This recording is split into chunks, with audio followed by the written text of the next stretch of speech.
I came early. Maybe too early. My hands were cold even though it was warm inside. The cafe lights were soft, blurred like my thoughts. I touched my neck, the scent suppressor patch still there. I checked twice. I didn't want to feel anything today. No scent. No memory. No trace of him. But he was already there, sitting at the blind date table meant for someone else. Back straight, one hand wrapped around a coffee cup he hadn't touched. Same black coat, same silver ring on his finger. Same scent, faint but sharp. Storm and pine, my ruin. I stopped breathing. No one else noticed, but my legs froze. My scent spiked despite the suppressor. I felt the heat coil low in my stomach, like a betrayal. I looked away. Too late. His eyes already on me. Choose me again, he said. His voice wasn't loud, but I heard it in my bones. Soft. Wrecked. Like he never stopped waiting. Like I was the one who forgot. I wanted to turn. Run. But my feet moved instead toward him. Toward that table I once swore never to sit at again. 3 years ago, I was different. He was dangerous. Back then, I was a nothing omega. I worked 2 jobs and still counted coins. I had a gland so sensitive I wore scarves in summer. I avoided alphas like plague. Their eyes. Their scents. Their promises. He came into my life like hunger. Didn't talk much at first. Just watched. Every evening at closing, he sat by the window. Same table. Same black coat. Eyes like winter. I thought he was lonely. I didn't know I was being hunted. One night, I cleaned his table last. I was tired. My suppressors were wearing off. My scent slipped. Just a little. Just enough. He inhaled like it hurt him. You smell like regret, he whispered. I didn't answer. I should have walked away. But I didn't. Something in his voice made my spine ache, like he saw through my skin. The next night, he brought coffee. For your hands, he said, placing the cup gently. Not touching me. They shake. I took it, not because I wanted it, but because no one ever noticed my hands. Days blurred. He stayed. I started looking forward to him. Just watching him watch me felt safe. Stupid. I know. Then came the storm. A real one. Thunder so loud it shook the windows. I forgot my umbrella. He offered his coat. I refused. He followed anyway. Outside my door, I turned. Why you always there? I asked. My voice small, scared. His eyes dropped to my neck. Your scent, he said. It doesn't let me sleep. I laughed. Nervous. You talk like you gonna bite me. I will, he said. My heat hit early that year. I hid. Alone. Shivering in the corner of my room, biting a pillow to silence the sound. But he found me. Don't ask how. I don't know. Maybe I wanted him to. He didn't say anything. Just looked at me. Wild scent flooding the room. My body betrayed me. I moved closer. I exposed my neck. I can't, I whispered. I already have, he said. Then pain. Then blood. Then nothing. When I woke, he was slumped by the wall. My gland throbbed. His mouth was stained red. He looked broken. Like he didn't mean to do it. You bit too deep, I said weak. You didn't stop me, he replied. Something shattered inside me. I ran. I left him there. I changed my job, my scent, my city. I never looked back. He didn't come after me. So I thought he forgot. But here he was, 3 years later, sitting at my blind date table like fate never stopped watching me. My heart beat wrong. I sat down slowly, across from him. The air was heavy, his scent stronger now, darker, like wet pine under moonlight. My body remembered before my mind did. He didn't speak. I didn't breathe. Finally I said, "This isn't your table." He smiled, slow and ruined. It was always mine. My fingers clenched in my lap. You didn't look for me. I did. Then why? I waited. I hated him. I hated myself more for shaking. You don't get to do this, I said. I never stopped choosing you, he whispered. Even when you didn't. My throat closed. My gland burned under the patch. I pressed it harder, trying to calm the spike in my pheromones. He noticed. Of course he did. Still so soft, he murmured. Still sweet, don't, I warned. I missed your scent, he said. I stood. Fast. The chair scraped. The cafe looked normal. People laughed. Cups clinked. But my world tilted. "Don't follow me," I said. I walked out, into air that smelled like rain. Behind me I heard him whisper. Not loud but enough. "I already am. 3 years ago. I was invisible. Just a nameless omega behind a bookstore counter, working late shifts no one wanted. My heat was irregular. My scent forgettable. People didn't look twice. And I liked it that way. I wore oversized sweaters, kept my head down, double-layered scent blockers. It was safer not to be noticed. But he noticed. The first night he walked in, I thought he was just another lost alpha, too bored or too broken to go home. Tall, quiet, dripping rain onto the carpet. He didn't speak, didn't browse, just stood near the poetry shelf. But he didn't pick anything up. I remember pretending to organize the counter just to sneak glances. He looked sharp, not handsome, dangerous. His eyes were too cold for beauty, like winter sky after a storm. He left without a word. Next night he came again. And again. Always the same time. Always alone. Always standing close enough to catch my scent if the blockers slipped. I started spraying extra. But it didn't matter. I could feel it, the way his gaze clung to me. Like he wasn't seeing me. He was smelling me. The third night I broke. "Can I help you?" I asked, trying to sound annoyed. He looked at me for the first time. Really looked. "No," he said. "I like the silence here." But after that he moved closer. A few steps every night. Slowly. Like a predator pacing its cage. One night, I forgot my blocker patch. It fell off halfway through my shift. I panicked. My hands shook as I looked for a spare in my bag. I could feel my scent leaking. Warm, soft, stupidly sweet. I cursed under my breath. He was already standing by the counter. "You smell different tonight," he said. I froze. "Sorry," I muttered. "Forgot something." He didn't blink. "Don't apologize. It's nice." My throat tightened. "You shouldn't say things like that." "Why?" he asked. "It's true. He left something behind that night. A coffee cup. Still warm. Black. No sugar. Just like his scent, bitter and clean." I stared at it too long. The next day he brought 2 cups. Handed me one. No words. I didn't drink it, but I held it until it got cold. He started speaking more after that. Quiet things. Observations. "You have a habit of biting your lip when you read. You always stack the red-covered books in front. Your scent changes when you're sleepy." I stopped wearing the blockers sometimes. Just a little. Just enough. One night, it rained hard. Power went out. I had to close the shop early. He was still outside. No umbrella. Standing under the flickering street lamp like he belonged to the storm. I tried to walk past him. Hoodie pulled tight. Shoes splashing in puddles. "You'll catch cold," he said, offering his coat. "I'm fine." He stepped closer. "You're trembling." I wasn't sure if it was the rain or him, but I let him drape the coat over my shoulders. It smelled like cedar and smoke. My heat curled faintly in my chest.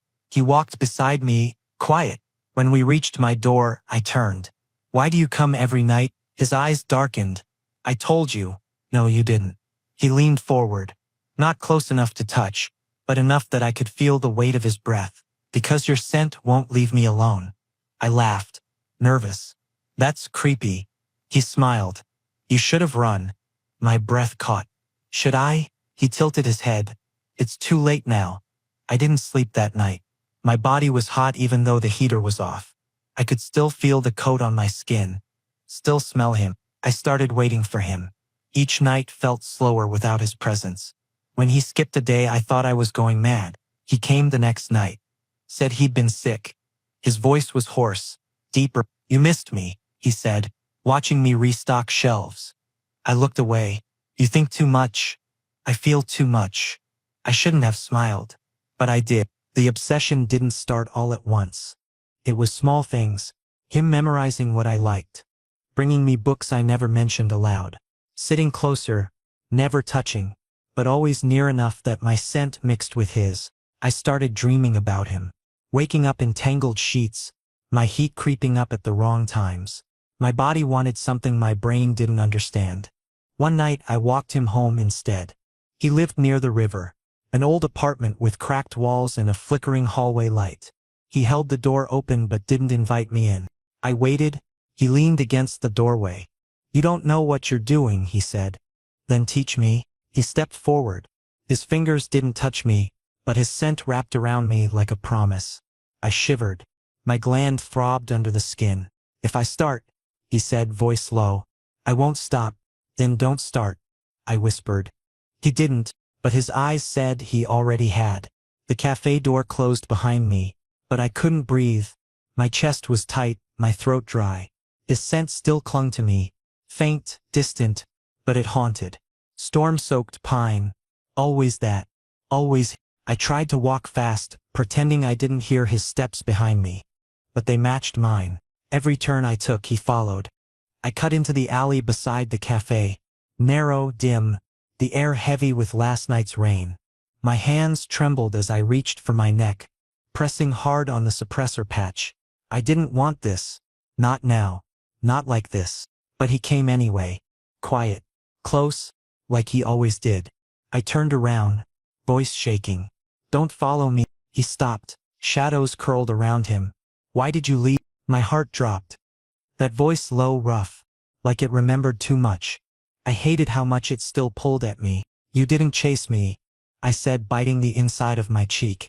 "You watched me bleed and let me go." His eyes flared. "You ran. Because you bit me. I warned you." My sense spiked. It was small, just a flicker, but I saw the change in his eyes, the dilation, the twitch of his fingers. His breath hitched. I stepped back. "Don't." But his hand shot out, grabbed my wrist. His palm was warm. Too warm. Like fire licking through my skin. I gasped as my body betrayed me again. Heat pooled low in my stomach. My legs turned soft. Suppressor failed. No. No, no, no. My scent flooded the alley.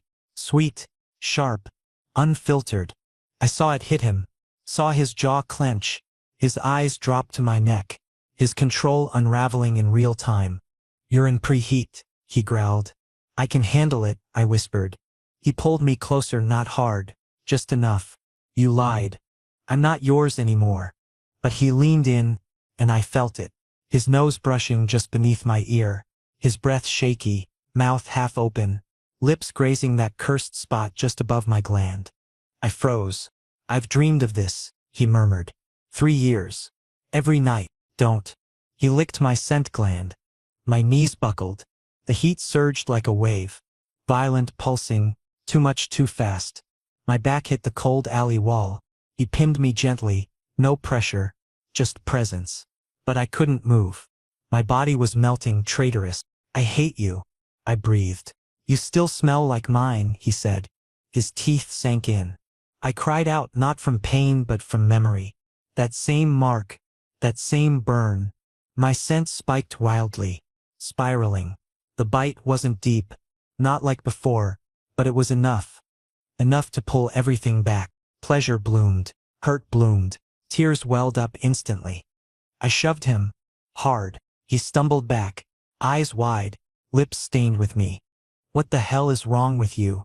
I choked. My hand pressed over the bite, blood warm against my fingers. "You don't get to bite me after 3 years." He looked like I hit him.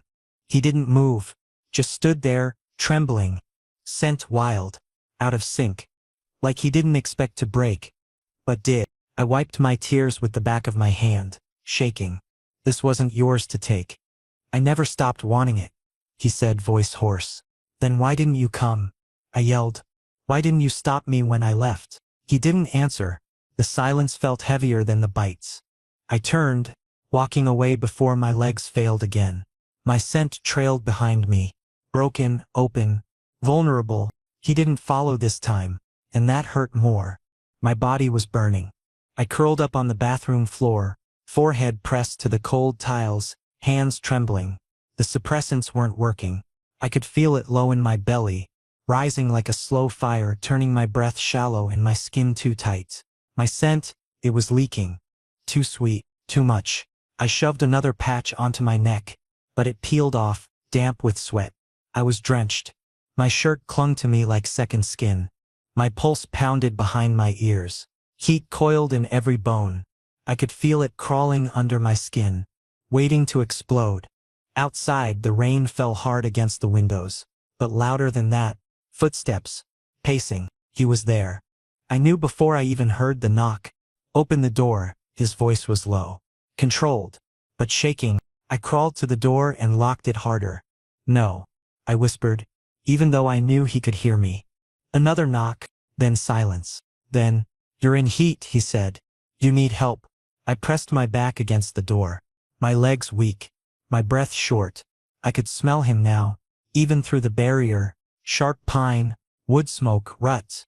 His scent was crashing into mine like waves. "You're in rut," I whispered.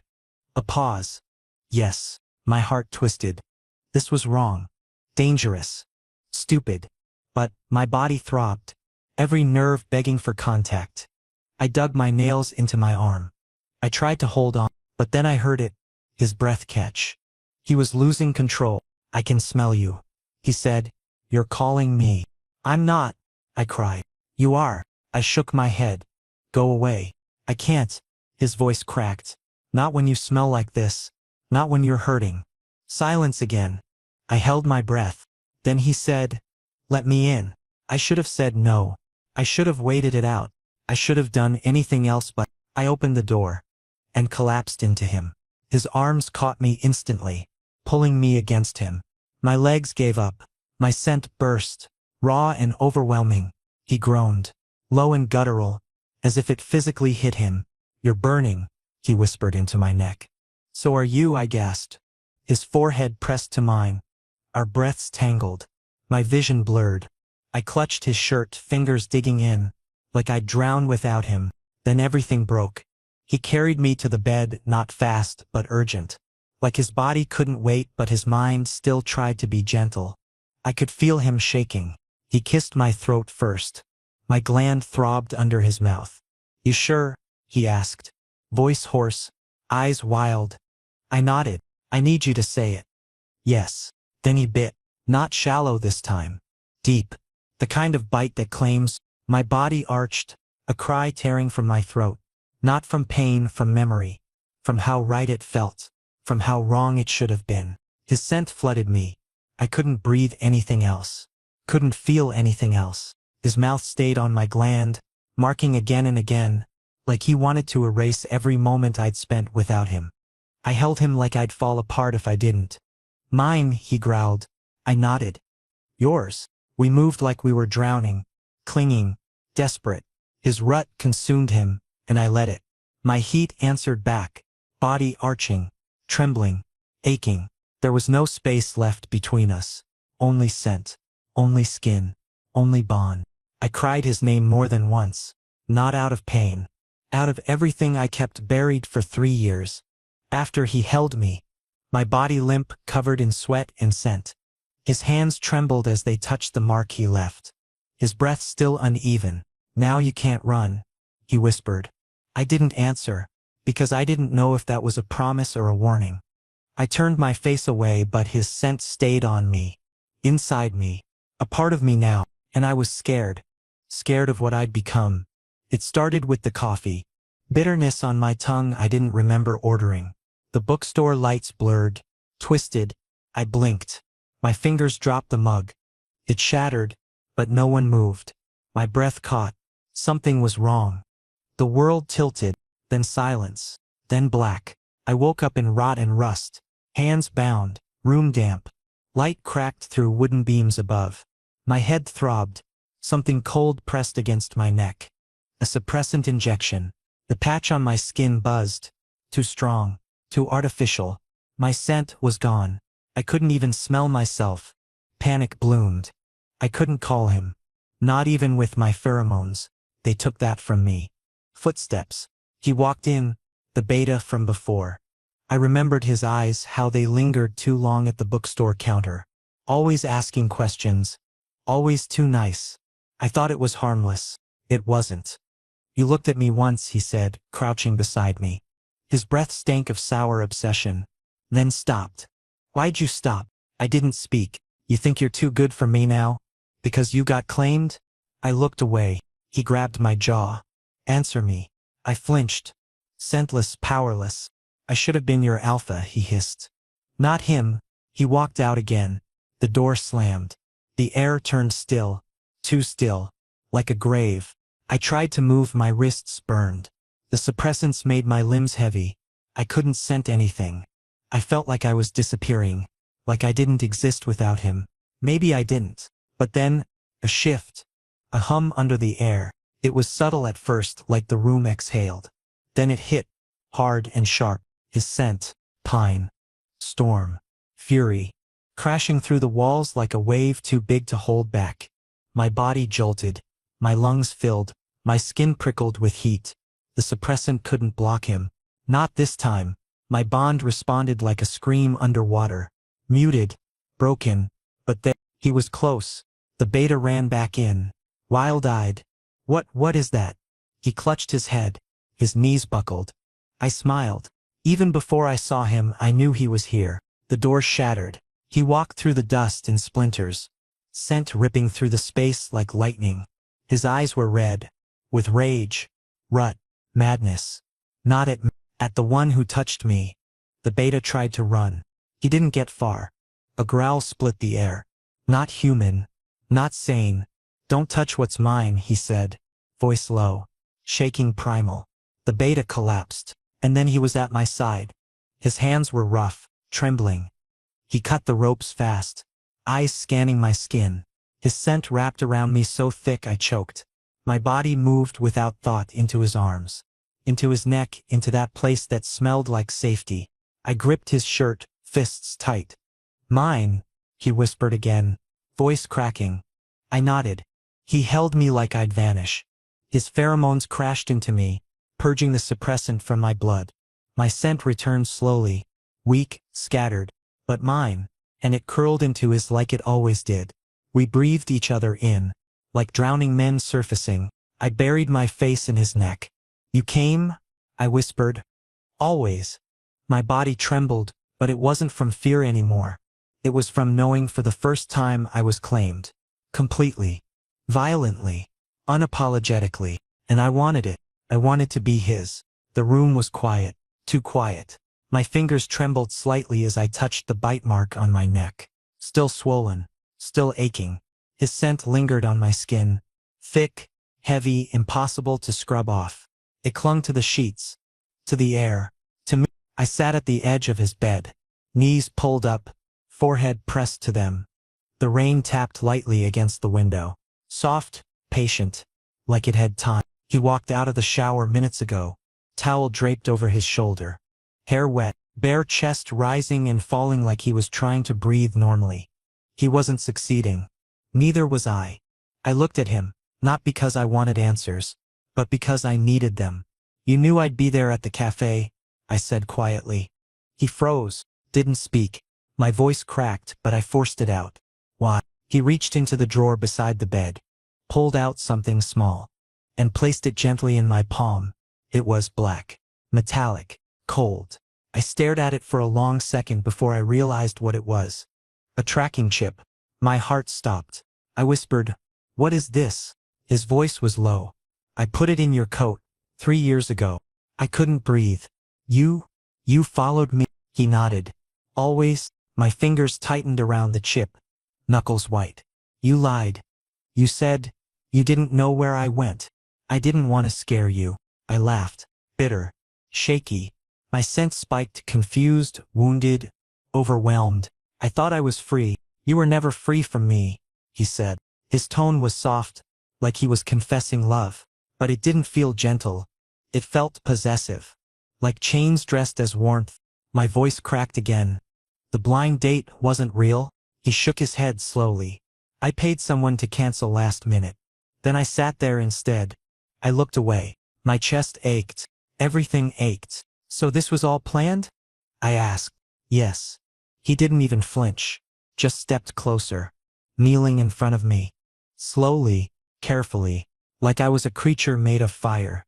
"I thought, if you saw me first," he whispered, "you wouldn't run." I stared at him, heart pounding. "And if I had?" I asked. "I would have followed." Silence. Then, softly I whispered, "You're insane." His eyes didn't leave mine. "I know." My voice was smaller now. You never stopped watching me? I couldn't. I wanted to scream, to cry, to disappear into the floor. But I just sat there, breathing him in. My bond throbbed under my skin. Weak, confused, but still connected. I hated it, and I needed it. You shouldn't have done this. I said, I know. But you did anyway. He reached forward, not touching me, just hovering, his fingers shaking. I needed you to come back. I pressed my palm to the mark on my neck. My voice trembled. You made sure I had no choice. He closed his eyes. I was afraid you'd never come if I didn't. I looked down at the chip again, cold against my skin. A part of me wanted to throw it. The other part understood. That was the worst part. I should be angry, I whispered. You are. I should leave. He didn't answer. I waited. Then I said softer, broken, so stop me. He opened his eyes. I already have. That made something in me collapse. I stood up, slowly, took a breath, then walked toward him. He didn't move, just watched. I placed the chip on the table beside the bed, then turned back, pressing my fingers to the bite mark on my neck. I feel it, I whispered. His breath hitched. The bond? I nodded. Even now, still pulsing, he stepped closer, carefully, like I'd vanish if he moved too fast. My voice was smaller now, fragile. Then don't ever leave again. His arms wrapped around me before I could fall apart. He buried his face into my shoulder, holding me like he was scared to lose me even in sleep. I won't, he breathed. Never again. We didn't speak after that. We just stood there, tangled in scent, in heat, in everything unsaid. And when we finally laid down, curled under his scent, under his breath, under everything that bound us together, I knew I was finally home.